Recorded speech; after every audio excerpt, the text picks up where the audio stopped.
Good morning, everyone. It's the weekend, wacko, and it's an amazing, stunning, beautiful day in Les Sables d'Olonne. Sun shining and everything's happening. It's all kind of cool down here. Beautiful day to be out sailing, but anyway, we're not. We're packing up, getting ready to go to Cape Town, or I am. And then what's happening? First of all, I shared a really interesting update from Translated and Paul Kayard. He does a weekly update for Translated, just talking about what's going on. And two things to follow there. We don't use a routing program here to try and estimate what the boats are doing and the weather and so on, but there's an interesting rundown from him on the situation with the tracker and some ETAs and so on. And the best part about that one was at the end, he goes through to explain in simple terms, the issue of IRC handicapping. That we use and how the handicap works. I probably should have done it before, but he's already done it now. So have a look at that. That's kind of fun. Another one, we've still got little glitches on the numbers, and I think everyone understands that now. For the tracker, it's not a super sophisticated program, but it gives us, virtually everything we need. But it's lacking on some areas, especially on that turn on the run line, going in and trying to calculate some of the things that Outlaw and Evrika are doing. Nonetheless, you can, once you know how to use that system and the data loggers, measuring and so on, you can actually find out all the information you need on the PC version or the main tracker unit. If you've got an app on your mobile phone, you don't get as much information on the app. It's all pretty basic. So that's it. It's the weekend, so I'm going to waffle a bit as well on a couple of subjects. We just tip you off that when we get to Cape Town and we're working out of there, they have power outages. It's quite a thing in Cape Town. You might not know that, but their power generating capacity is nowhere near good enough for Cape Town. So they have regular moving areas where you get no power for 4 hours, and they warn you days ahead of time. But if we're doing things in the apartments and stuff, sometimes we won't have power. So that's fun, and then that knocks out some of the mobile phone networks. We found out the other day because we're buying a boat down there. We bought our own rib, by the way. OGR's got a rib in Cape Town. We've got the use of the big rib from the Royal Cape Yacht Club, which is fantastic. But I just figured we needed access to our own instantly in case something comes up. Anyway, so that'll be a bit of fun. And then traveling, there's going to be some disruptions as well on what's happening. Ada just sent me a message. Slow down your WhatsApp notifications. I'm not sure what that one means, but anyway, so just be prepared. There's going to be a few little disruptions this coming week, I think, because the team's all heading down to Cape Town at various stages. We stagger it because we're running crisis management phones. I think I manage 6 phones at the moment. And I've designated some to other members of the team so that we're able to respond even though we're in the plane. And bloody Air France, they changed my flights. Anyway, that's another story. So I'm traveling a lot longer than I'm supposed to be, and I paid a fortune for the ticket. Never mind. I think that's about it. So what I'm going to do now, normally I run a question and answer session on Fridays and answer that sometime this weekend, but I'm not doing it this weekend for 2 reasons. We were a bit slow on questions last week, so I'm letting the questions build up, but we will do it next week when we're established in Cape Town, because I start traveling tomorrow. But I'm going to, and some of the things, the comments I see and some of the questions that come up during the course of that make me think that maybe, just maybe, some people aren't fully aware of what's happening on the website. So before we get to the tracker, I'm just going to remind you about a couple of things on the website. So this is the homepage, which you all know. We've been at it for 26 days, 21 hours, 5 minutes, and 6, 7, 8 seconds. So out there for nearly 4 weeks, and some boats still aren't across the equator, which is very interesting. Anyway, if you just scroll this down, the first thing you come to is how to follow the race. There it is, follow the race. And you can hit any of these boxes and it'll take you to the various elements. So the trackers that we're doing now, they get stacked up in an index on YouTube. So you can go back every day and watch what's happening. It's a historical reference, you might say. OGR Daily Reports. This is Brian. He's doing the daily reports. It's more of a novel or an epic tale of adventure whatever. But anyway, it's also a daily report of what's happening in the race. So they're all stacked up as well. You can hit that. Latest news takes you to all the press releases and the news that we put out there. Entrant tweets, you can hit that and it'll take you direct to the tweets, right? So everything's there. Entrant satellite calls, that's our SoundCloud listing. So, you hit that and you will go straight to the SoundCloud section and you can go back and listen to any of the calls. They're all indexed under the various entrants. So if you just wanted to listen to Explorer, you can hit them there. Or if you wanted to listen to Outlaw or Penduic, all their phone calls are there. And if you're media, you can download them and run them. They're all free public information. Summary highlights. This is our actual. I like this. Rob keeps this up regularly. If there's anything happening, it's all going to be there. Okay, so you'll get the whole race going back, and over time, it's a pretty interesting opportunity. So that's the summary highlights. Live starts and finishes. Now we've only got one live start. That was in out of Ocean Village and the Royal Yacht Squadron start line off Cowes. But of course, there's going to be 14 finishes, touch wood. And so each one of those finishes, Ada and I will be up there doing those. And once they're done, they'll be stacked up on the index there. Then entrant boat tours. Now, I only actually managed to do four, I think, a couple in Southampton because we were so busy. But we will finish that off and then we'll post all of them here in Cape Town. We'll finish the tours, do it in Cape Town. So you'll be able to hit onto those and you'll be able to go for a tour and look around the boat. And it's quite interesting because, yes, they are standard production boats. There's some original Whitbread boats, of course, but you'll get the feel for where they're living and how they're working and things like that. So they'll be we know they're very popular once we do them, but we're just too busy for the start. Technical boat galleries. So I've done 5 boats, shot about 80 photographs of the boat inside and out. Now, again, it just shows you the deck layout, some of the modifications they've made and everything. I haven't had a chance to post them yet. They're all in my phone. I've got to dump them down and then get Rob to put them up. So that's coming. Okay, entrant onboard footage. So all of those 3-minute snippets that we have from the entrants that have video gear, that's all sectioned there in YouTube. And then, of course, if you want to get to the live tracker, it's there. But before we do, just to remind you, this is the actual program, which we all like this program. It's got a whole series of new information. So you hit that, come to this, and it's basically a flick book.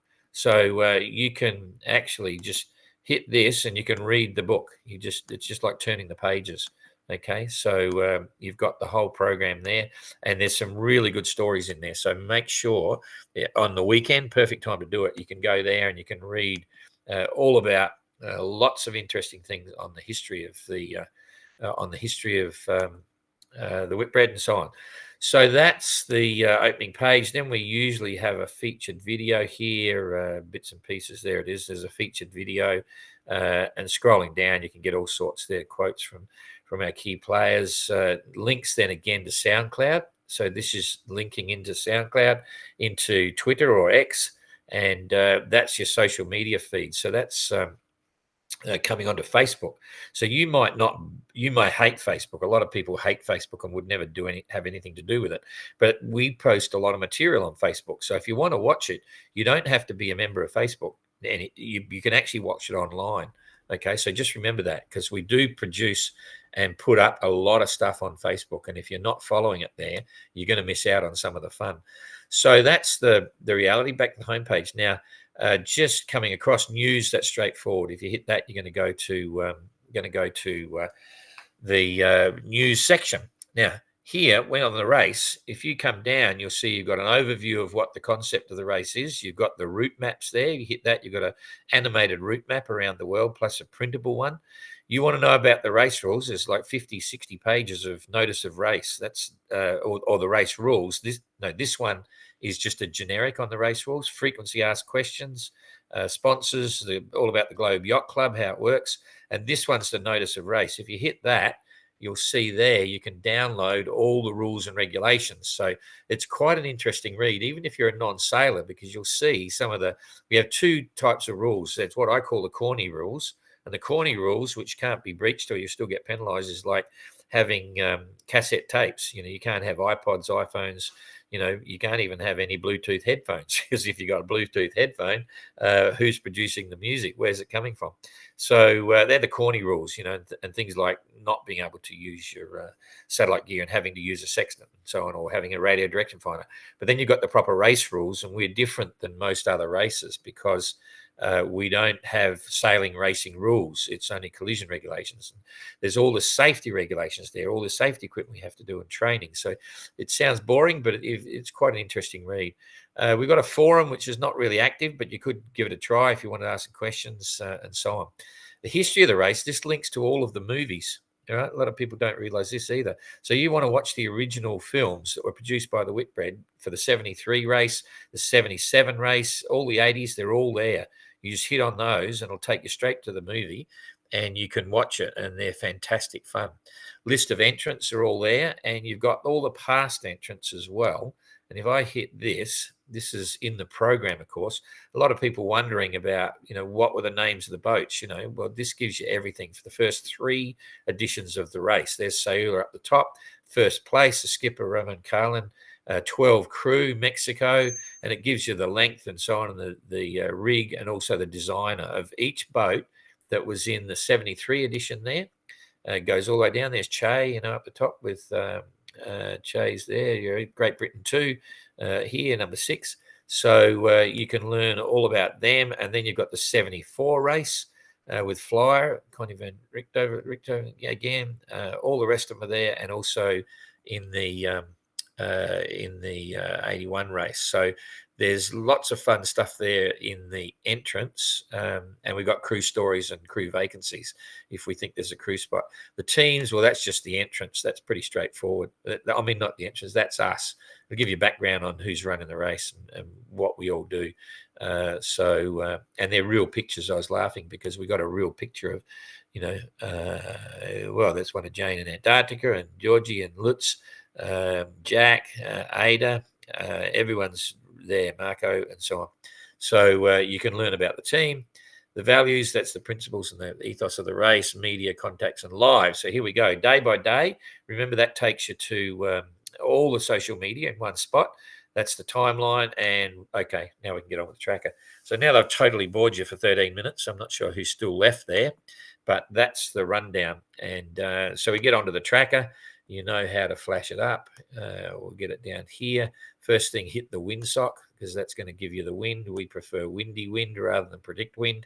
And here we go. One thing that I didn't do, I didn't brighten the screen. I don't know whether you get a bright screen or not. Anyway, too late now. So I'll leave it where it is. So coming right along back here to Godspeed, I'll just pick this up. There we go. Here we go. Of course, they're actually doing okay in the doldrums. They've got a bit of breeze, although they're not moving fast right now. They're only doing 2.8 knots.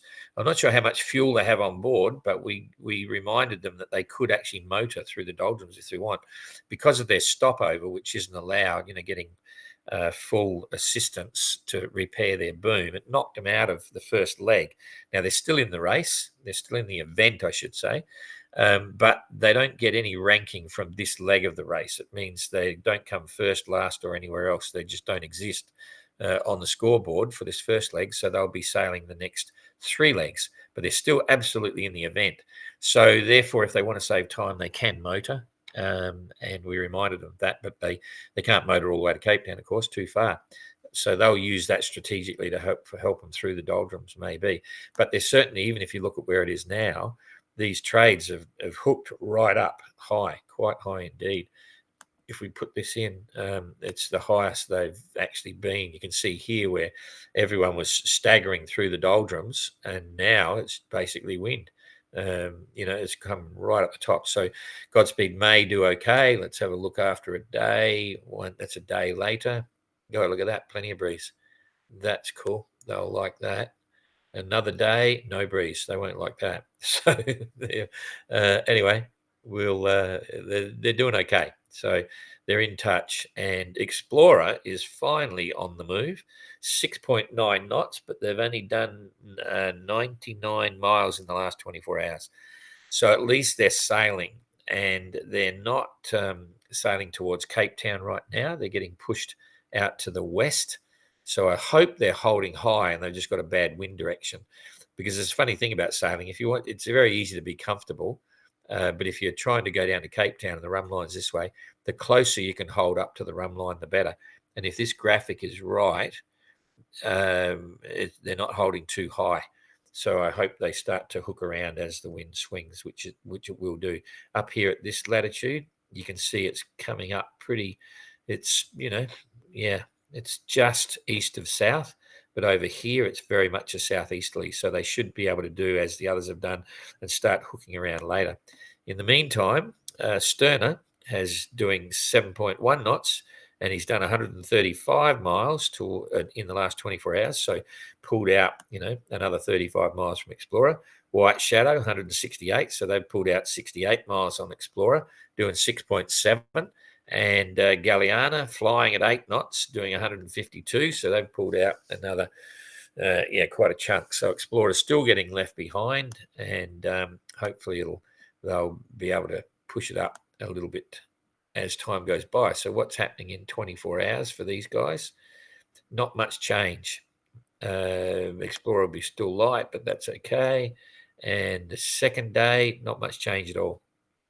So you could say boring trade wind stuff, but I know they'll all be holding high, and it's wet sailing. It's not cool. It's still hot. And they'll start bouncing around. Sea state up the back here should be about 2 meters or so, maybe bigger. Yeah, 2.5 meters. So some of it they could be starting to push into 3 meter seas. So it gets hang on for the ride, and it goes for a couple of weeks. And all of these boats are now in it. So and I'm not sure currents. What's happening with currents?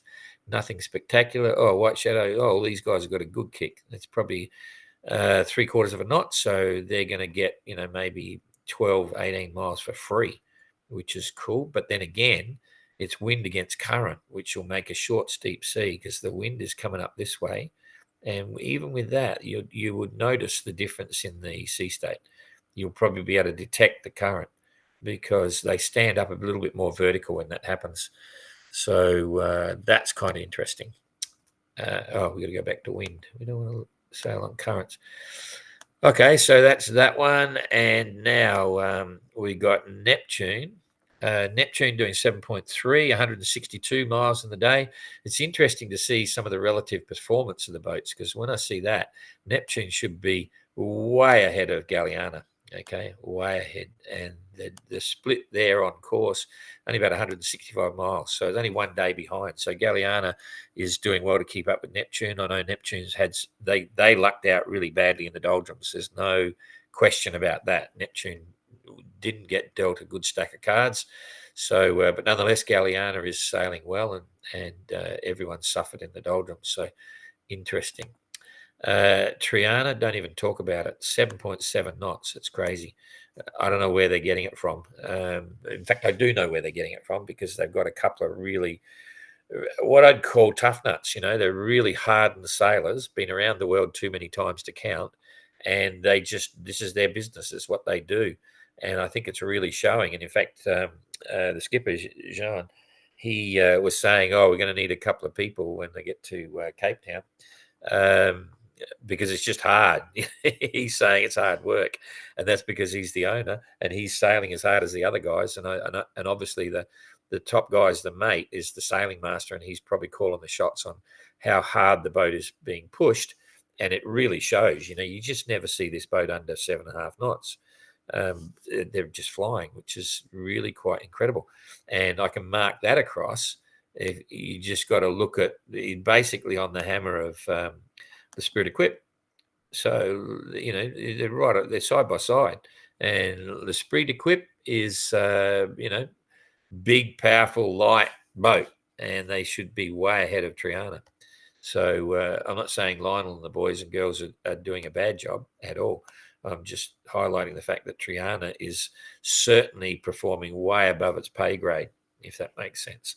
So all very good. So, yep, L'Esprit Equip is 7.8 knots, and they did 414 nautical miles in the last 24 hours. That's stunning. That's really quite fantastic. Yeah, Okay. And Triana only did 140, so they lost out there. Anyway, that's another story. We've spoken about the issues on that one. Maiden, 7.4 knots, 146 miles in the last 24 hours. The rankings get interesting. We'll sweep on the rankings in a minute. Translated, 8.3 knots, doing pretty well.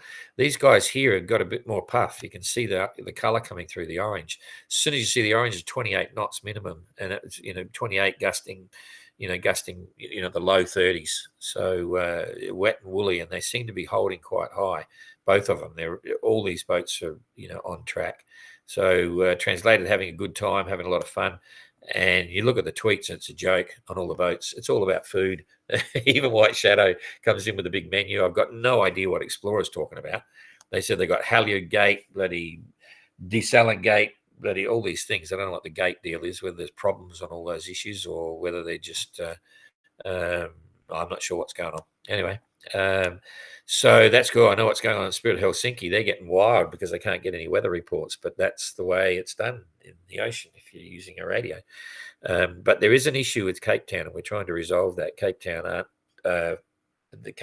not sending out forecasts that they're supposed to for that area, Area 7, which is the GMDSS World Meteorological Organization high seas weather forecast. They're supposed to transmit it. Very few people use it. And so what they say, they'll transmit it on request. Now, the only way the boats can request it is by radio. And they're not, the Cape Town, they can't call on 2182, which is the international distress frequency that they're supposed to be monitoring because they're too far away, and they're not monitoring any of the other frequencies. So there's a problem there. And we're trying to talk to Cape Town Radio now and just get them to start broadcasting, and that'll help the whole fleet a bit. Nonetheless, Spirit of Helsinki doing 8.5 knots, 156 in the last 24 hours towards Cape Town. And Penjuik doing 9.6 at 176 nautical miles going to Cape Town. So what's happening with the rankings? So you've got Penjuik first in line on us, obviously, biggest, most powerful boat, third in IRC, which is fun. And then if I come down here, we've got Translated is fourth in line on us, but first in IRC and first in fly class. So she's still threatening Penjuik for the IRC title, which is really the crown. And if we come across to Maiden, doing really well, second in IRC, third in line honours. That's not right. 1, 2, 3. I'm not sure why she's third in line honours. Second in flyer class. Yeah, there might be a hiccup. Oh no, third. No, that must be third in line honours. I must have it on the classes. Let's see what's happening here. Helsinki, second in line honours. That's correct. I'm not sure what's going on there with the line honours, but anyway, we've putting in a report to Yellowbrick to say, hey, can we shake out the cobwebs and see what happens? Anyway, Juicy is fourth in IRC, so that's all kind of fun, and it's pretty clear where Triana sits. She's first in adventure class, way ahead of the rest of the fleet, and sixth in line honours, fifth in IRC.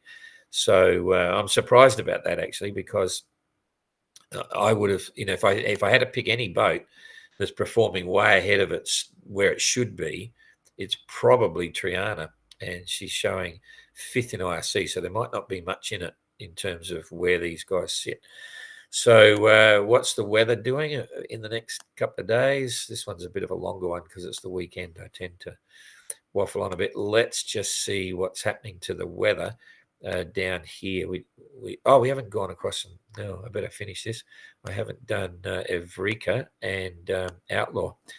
They're out the side here, so we've got Evrika doing 6.6, pretty cool. Sort of heading down southeast now rather than direct across to the east, but still negative 46 in terms of the rum line and velocity made good.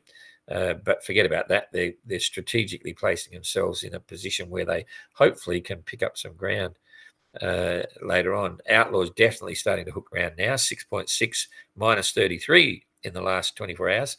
And so what is this a good move? Is it a good move?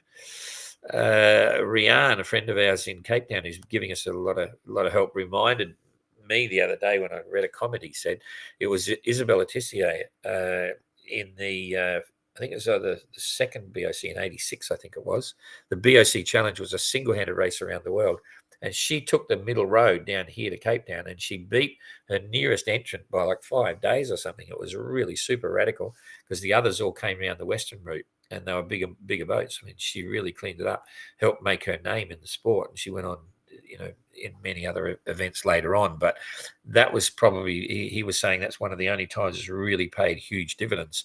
However, if you're lucky, if this goes off quiet towards the end and you don't have these really strong, winds hooking in the wrong direction to pound against, it can work. So anyway, the Outlaws dealt that card. They figured that's their best option because they're out there with the guy they rescued, and Evrika just I can understand what he's saying. He said the boat goes better to windward than it performs to its design to windward better than it does perform to the design going downwind or blasting along. But at the same time, this is not exactly downwind. The only time it could be downwind is when you hook around the bottom.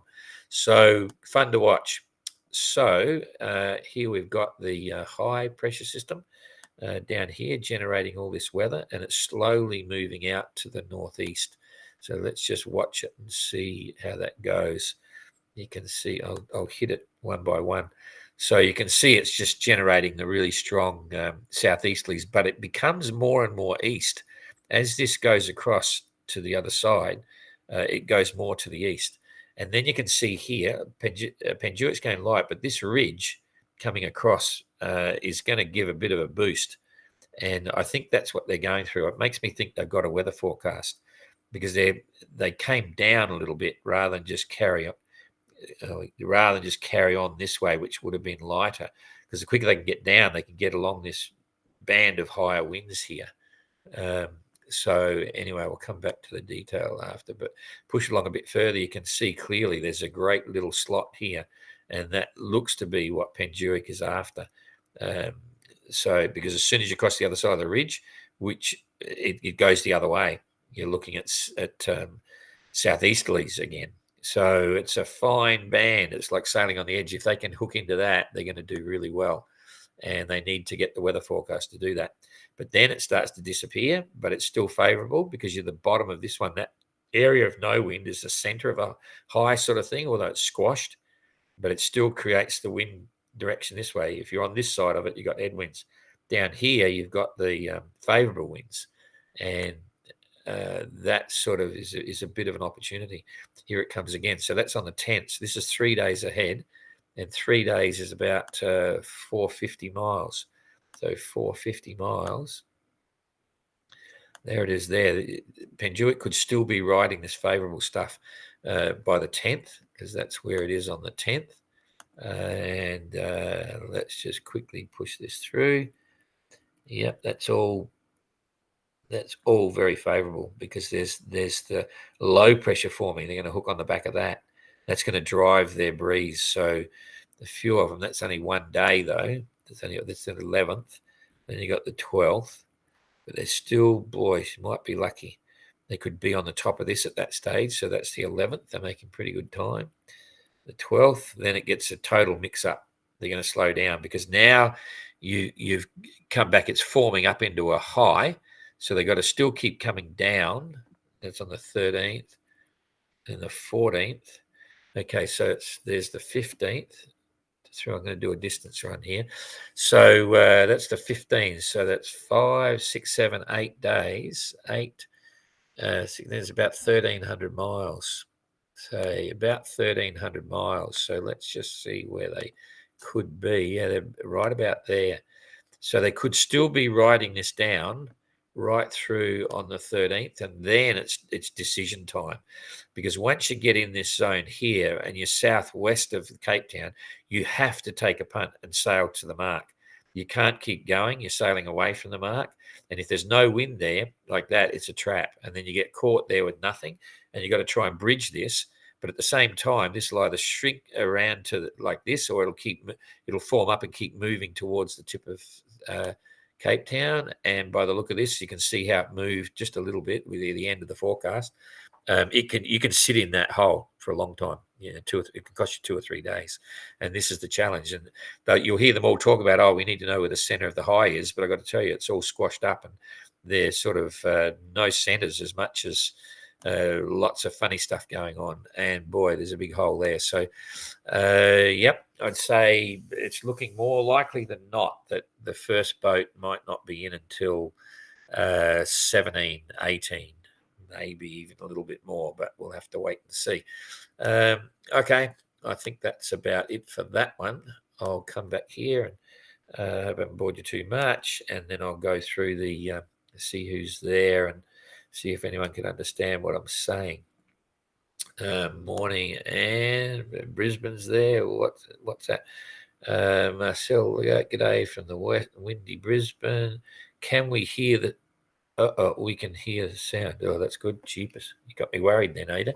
I thought you were going to say can't hear anything because there's no one here. It's Saturday morning. I'm in the office by myself. Hi from Adelaide. Mike. G'day, Mike. Ada. Brian riding is absolutely beautiful. Time to spend 11.6. I'm not sure. Anyway, but yeah, Brian's writing pretty cool. It's more like a novel sometimes, but it's all good fun. Tell Rob to add a box to the home screen for your Q&A sessions. Yeah, we used to, but we've got so many other boxes there. The Q&A sessions are actually indexed on the YouTube channel, but that's a good idea. We might have to try that. But anyway, we'll see. We used to do that, but I think we've run out of boxes. Anyway, morning from Kirkham. Hi, Paul. Good morning. Plymouth, asked Rob to add a box on the homepage, the weekly photo review videos. So we got so much on the videos. Yeah, the photo reviews are really good. Although Jane just said last night, photo galleries are really quite easy and fun. They're very popular, more popular than the videos. When Ada does her galleries in the lives, because we do the live, but she's always clicking away as well. And we do a gallery, put it up as quick as we can. They'll often get more hits than the live itself, because galleries are fun. You can hit through. So all of the, if you hadn't noticed, and I think you should have, all of the photos that we get, the satellite photos from the boats, Rob puts them in at the end of the week into a bit of a photo review. So you can hear it to music and just see all the pictures together. The teams themselves use those photos. They'll put them up as a post for sure.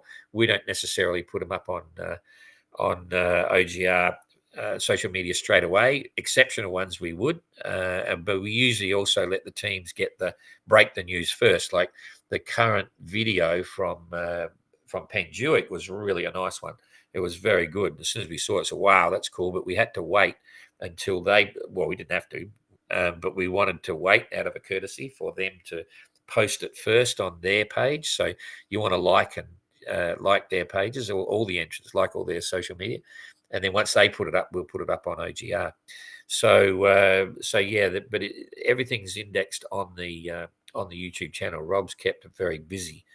In the meantime, we're trying to get him to cut the start of the doco for OGR. We wanted a program up by Cape Town. The first one, we're filming it all and so on, but we've all been super busy. So we'll see about that. So the photos are there. I don't quite understand the different race divisions. How many and what are the rules? I'll check out on the webpage. Good on you, Mark. Generally speaking, we've got 3 classes.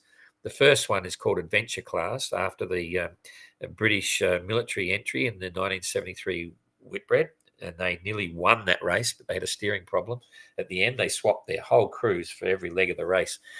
So that's Adventurous Nicholson 55. And so to be eligible for that class, you've got to be between 46 feet and 55 feet.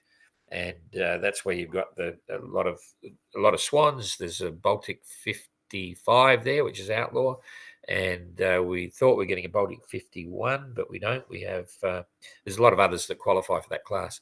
The second class is Sayula class, and that's boats from 55 up to 65 feet. Sayula was, of course, the winner of the 73 Whitbread, a Swan 65. So we've got a bunch of swans in there, but there are other boats that qualify for that. It's not a swan race. You don't have to have a swan to enter, but they've got to be similar in all their dimensions, displacement, sail area, and so on, similar to an equivalent swan, so that's more fun and competition. You can't just have a lightweight, 60-footer that's a downwind flyer. It's no point. So that's how that works. Okay, so Ada, they are all super cool on Triana. Sebastian is a wonderful sailor. Yeah, I got to say, I'm always stunned. I've never seen them go slow, and they're not motoring, so don't worry, don't panic. They're just driving the boat like crazy. And in fact, it's kind of interesting, because I look at Explorer. Okay, Explorer's not the fastest boat in the world. Well, it's nothing to do with the boat. The crew are having a great time. They're sailing to the best of their ability, but it's kind of nice because I think they're looking after the boat. Because I look at Triana and think, jeepers, they are pushing that boat hard. They have to be. Okay, I think everyone can accept that fact. So if you're the owner of the boat, you'd be hang on to your hats, fellas. Here we go. And because I just believe that they're driving hard all the time, which is they're hungry. They want to be there. That's why I'm surprised they're. Oh, but there's a few boats driving hard. So yeah, IRC is what it stands for. So anyway, good morning from Waveland. Ready for the art show. Good on you. Caprice. Oh, there's the adventure class, sailor class. John, do you know if Peter Mott will do weather reports for the boats? Oh, I got no idea. We don't get involved. That's a whole story in itself. Weather stuff is up to the entrance to do whatever they want to do, and radio work is there. But we are intervening on South African Cape Town radio in terms of just sending them a request to start transmitting the Area 7 high seas forecast. 8 places yachts previously entered in the or relevant. Oh yeah, I forgot about flyer class. Okay, and flyer class is for any of the boats that entered the first 3 Whitbreads.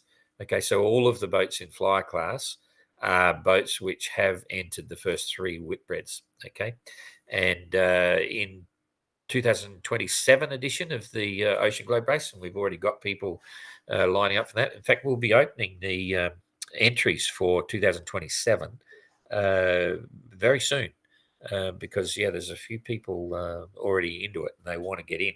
And we normally the entries open 4 years before, but we've been busy. So sometime early next year we will open the entries for 2027 OGR. So if you're up for it, jump in quick. There'll only be a maximum of 30 boats. So we've only got 14 for this one, but I got a feeling we might. In fact, it'll probably be 26 boats with 4 special invitations.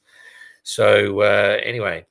Where is Marie? You stopped at Spirit of Helsinki. No, I spoke about Marie, I'm sure. Maybe that was back then. Okay. Have a good trip to Cape Town. Thanks, Annie. Peter, thanks. Simon. Oh, it's great. Thanks, Simon. Nice sailor. Good morning. Is the end of the race in South Africa? No, not at all. This is just one leg. And I'm good to see your question because you might not have been following before. So yeah, this is a race around the world, 4 legs. Leg 1 is into Cape Town. We restart on the 5th of November and then race through to Auckland. And then from Auckland, we restart there on the 14th of January. And we're around Cape Horn to Punta del Este in Uruguay. Really exciting stopover, that one. We're looking forward to that. Uruguay is a great place, and the club is amazing. Yacht Club Punta del Este is really quite cool. And then from there back to the UK. So, this is just leg 1, and it's all fun. Morning for dinner. Because of the emotions in the pics, Don, that's let your mind imagine the story. Yeah, when the video is speaking, the longer to watch, I think. Yeah, talk about pictures. Yeah, pictures are really emotive. You can feel what's going on. So yes, I agree, Ada. That's true. So what happened there? Okay, Tatiana. Good morning. You're positive working on. I like how you're positive working on the future. Absolutely. The OGR has a big future. So thanks. Okay, that's it. 40 minutes nearly. Holy dooly. It's the weekend. Okay. We'll see you. Now, what's happening tomorrow? Jeepers, I'm not doing it because I'll be traveling tomorrow. And I think either Jack or Georgie is setting up to do one tomorrow. But if it doesn't show, it's just, it's not my problem. Anyway, we'll see. I can't do another one until probably Tuesday. So, but they're all covering it. So enjoy. Thank you. See you later.